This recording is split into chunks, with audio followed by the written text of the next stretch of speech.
તમારા બધાનું સ્વાગત છે મારી યુટ્યુબ ચેનલ કેપી હોમ ફૂડ્સમાં.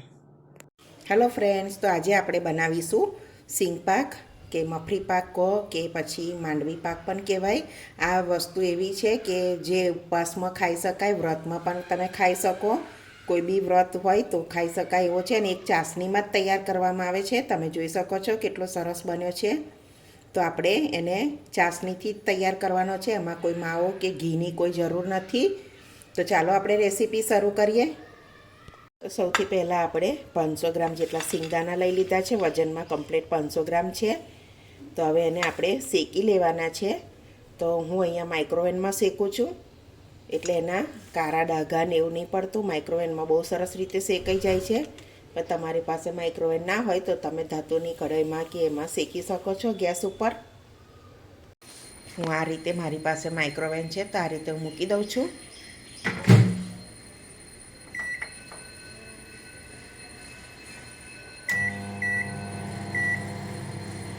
પહેલાં એને 2-1 મિનિટ થવા દઈશું. સરસ શેકાઈ ગયા છે. તો હવે આપણે ઠંડા પડે એટલે છાલ કાઢી લઈશું.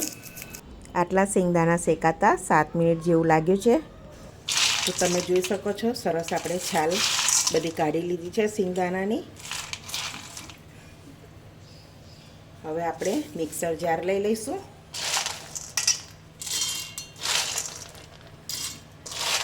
અને આ રીતે આપણે એનો પાવડર કરી લેવાનો છે. તો આપણો આ રીતે પાવડર રેડી કરી લેવાનો છે. તમે જોઈ શકો છો પલ્સ ઉપર ચલાવવાનું એને, તેમાંથી તેલ છૂટું ના થાય. આ રીતે આપણે બીજો પણ બનાવી લઈશું. તો આ રીતે આપણે બધો પાવડર કરી લીધો છે સરસ. આડા તળિયાવાળી કઢાઈ લઈ લેવાની છે, અને એમાં આપણે 500 ગ્રામ સિંગદાણા હતા, એની સામે આપણે 250 ગ્રામ ખાંડ લેવાની છે. ગળપણ તમારે તમારા થોડા સ્વાદ પ્રમાણે વધારે ઓછી કરી શકો છો.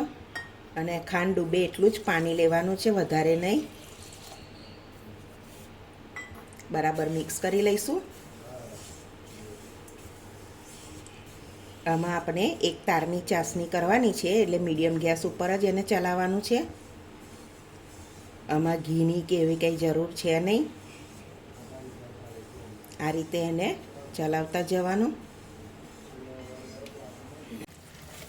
તો તમે જોઈ શકો છો સરસ આપણી ચાસણી થઈ જવા આવી છે. આપણે આ રીતે પ્લેટમાં ચેક કરી લઈશું.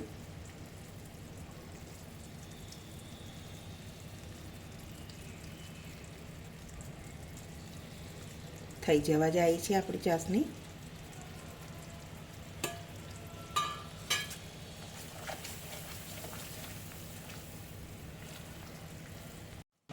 તો આપણે ગેસને હવે બંધ કરી દઈશું, અને એમાં આપણે અડધો લીંબુનો રસ ઉમેરી દઈશું. કેમ કે લીંબુનો રસ ઉમેરીશું તો આગળ આપણી ચાસણી એટલી બધી કડક નહીં થાય અને બહુ સરસ રહેશે. હવે ઉમેરી લઈશું પાવડર સિંગનો.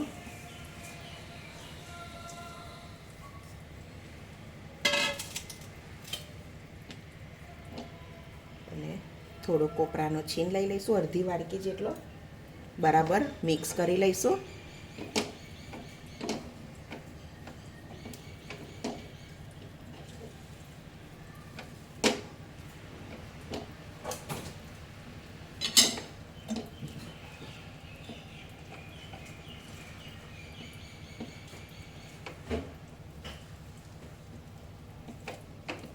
આ રીતે સરસ મિક્સ કરી લેવાનું.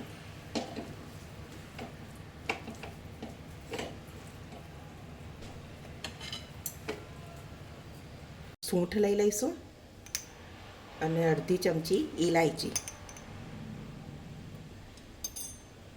એને બરાબર મિક્સ કરી લઈશું.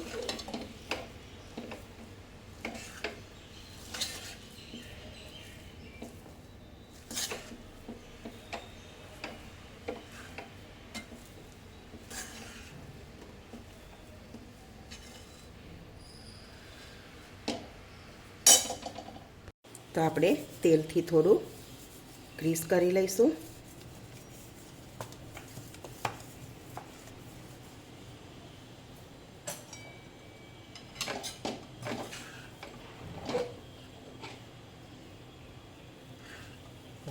આ રીતે અંદર પ્લેટમાં લઈ લઈશું.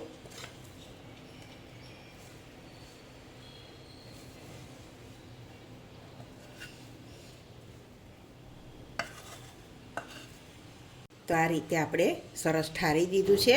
હવે એને આપણે કલાક 2 કલાક જેવું એને સરસ ઠરવા દઈશું. પછી એના ચકતા પાડીશું. તો સરસ ઠરી ગયો છે. હવે આપણે કાપા કરી લઈશું.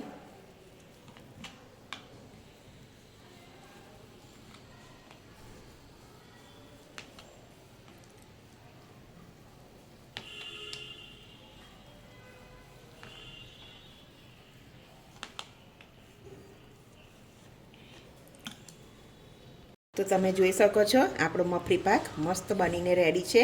તો જો તમને એક તોડીને પણ બતાવું, એટલો સરસ બન્યો છે. તમે પણ આ રીતે બનાવજો, બહુ સરસ બનશે.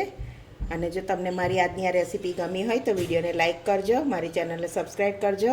તો હવે મળીશું એક નવી રેસીપીમાં. ત્યાં સુધી બધાને જય સ્વામિનારાયણ.